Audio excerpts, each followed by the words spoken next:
If you like my videos and want to support me on Patreon, please click the link below. Thank you. When you think of Golden Age video game mascots, who comes to mind? Pac-Man? Donkey Kong? Mario? How about a cute little orange creature with a snout the size of Seattle and a mouth that would make Gordon Ramsay blush?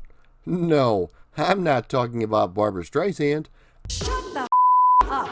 I'm talking about qbert, the innovative classic arcade game from Gottlieb. What was the original title of this classic arcade game? Why did qbert have such a potty mouth? So watch out for that snake and get ready to hop, because this is the history of qbert. The year is 1982 and programmer Warren Davis is getting ideas for his very first arcade game. He was inspired by the works of artist M.C. Escher and also the massive arcade hit Pac-Man. After envisioning a pyramid in his head with a ball dropping to the bottom, he knew he would have to learn to program gravity and also randomness for this to work. He asked artist Jeff Lee to create this pyramid for him. When the other programmers saw what he was doing, they commented on how cool it looked, so he knew he was onto something. He asked Jeff if there were any other characters he had lying around that he could use on the playfield. Jeff suggested a little orange creature with a big nose. Initially, the little orange guy was going to shoot projectiles out of his nose, but Mr. Davis could not figure out a way for that to work in this type of game. This also went along with the working title of the game, Snots and Boogers. Ron Waxman, VP of Engineering, suggested that the top of the cubes change colors when the little orange guy lands on them. Mr. Davis said that this is when a light bulb went off in his head. The name qbert comes from a combination of two words. Q was short for cube, and Bert comes from the name Herbert, but Mr. Davis has no idea who Herbert is. Initially, there was only one enemy on the screen chasing after qbert, and that was Coily the snake. Since qbert could not fire any projectiles, they had to figure out a way for him to get rid of that pesky snake. Artist Jeff Lee suggested they use the flying disc they had programmed to take qbert back to the top of the pyramid. If Coily was too close, he would follow qbert off the edge and fall to his doom. A few more creatures were created by the name of Ugg and Wrongway. Slick and Sam are two creatures that descend down the pyramid, reverting the colors back to their original state. Mr. Davis created a word balloon with gibberish in it, which was displayed every time qbert died. The swearing came from Gottlieb sound designer David Thiel experimenting with synthesized voice. But since he had a hard time getting it to produce any intelligible speech, he just made the program blurt out gibberish based on random strings. The higher-ups of the company wanted the game to be called the Word Balloon with a gibberish in it, until they realized nobody could pronounce it. The game even went out to test markets with this title. qbert's task in every stage is to hop on all the pyramid blocks to change their color to a target while avoiding the bouncing balls. This starts out fairly easy when every tile has to be stepped on just once, but eventually grows more challenging. After every 4 rounds, qbert reaches a new level, which further complicates the rules. First, there are tiles whose color has to be changed twice. Then they revert back each time qbert passes over them again. And finally, the two concepts get combined in varying forms. Thus, the game gradually grows from a pure twitch action affair into more and more of a puzzle game. In the higher levels, it's easy to end up with a seemingly unresolvable leftover tile. And getting quickly through the stage requires clever planning. The only means of escape for qbert is the multicolored disc on the sides of the pyramid. You can hop on this and it will take you back to the top with hopefully Coily following you over the edge. Not only are the graphics nice with large detailed sprites, but it offers up lots of color which makes it stand out from the rest of its contemporaries. The sound too was excellent, with the various characters each having their own unique sounds. The sound qbert makes when he jumps is very hypnotic, almost like a heartbeat. When qbert falls off the pyramid, players of the original arcade cabinet actually hear a physical clunk generated by a pinball table part smashing against the inner wall. A special edition of the arcade game titled Mellow Yellow Presents qbert was also released. At the time, the Coca-Cola Company, who sold the soft drink, owned Columbia Pictures, who in turn owned Gottlieb. The game was exactly the same, But in a new cutscene, qbert got to enjoy a can of Mellow Yellow after every other round. When the game was released, it was an immediate success. It was the most successful arcade game released by Gottlieb, and also one of the most merchandised. When the game was at the height of its popularity, there were over 125 licensed products. Everything from birthday cards, to banks, to lunchboxes, to stickers, to digital watches that let you play an actual game of qbert on the go. And yes, even qbert got the Saturday morning cartoon treatment.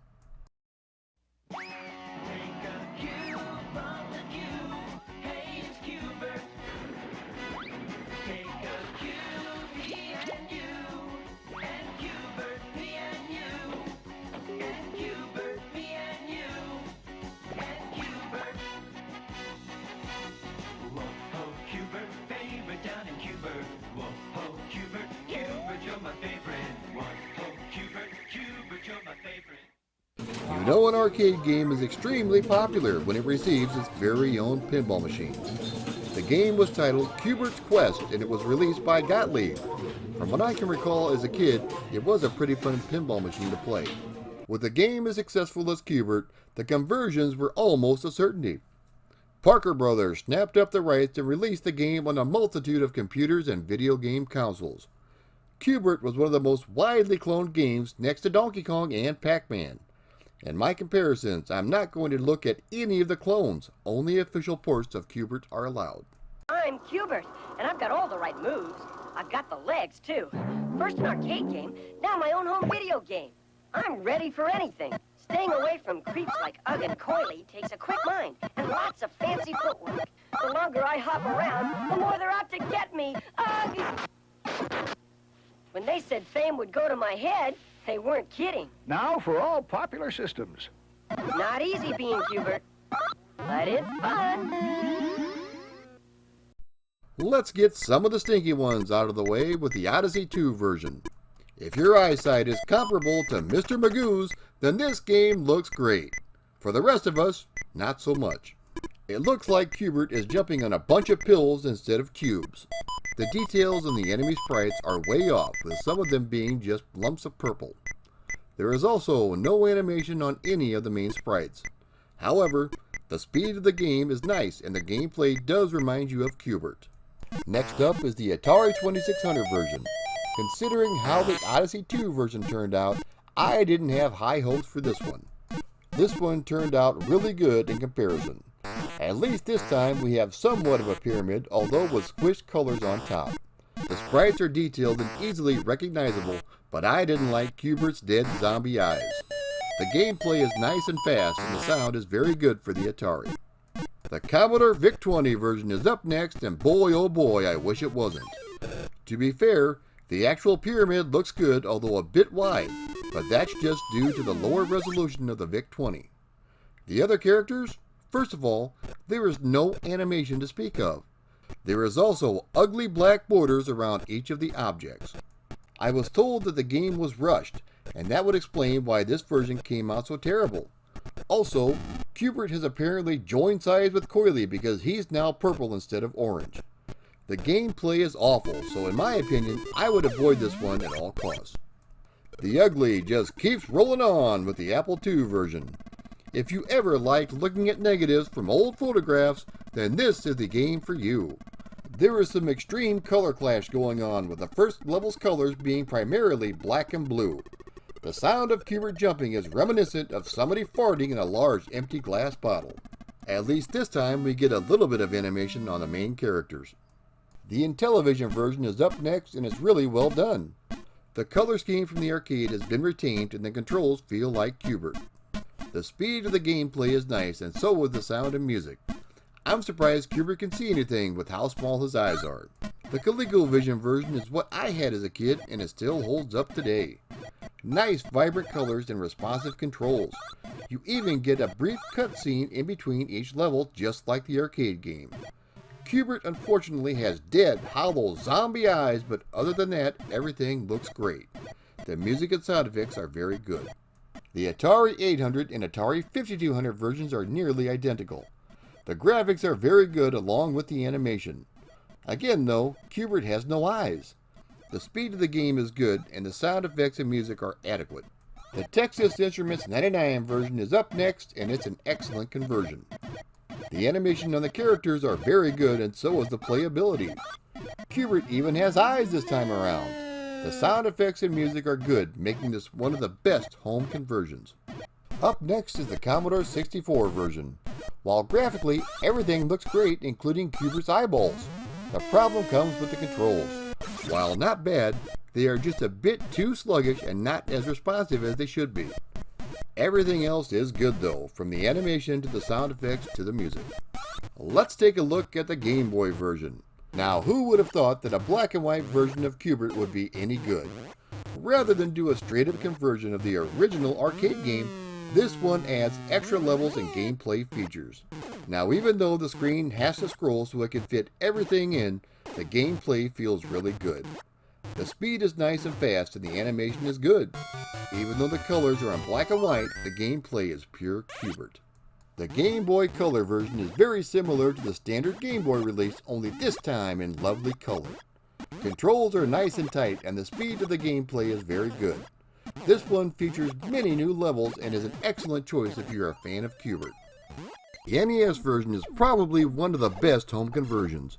Not only do you get the same color scheme as found in the arcade game, but everything has been replicated, from the cutscenes to the sound effects to the music. The graphics are nice and detailed with lots of animation. This feels like you're playing the actual arcade game. In the late 90s, qbert was released on the PlayStation 1.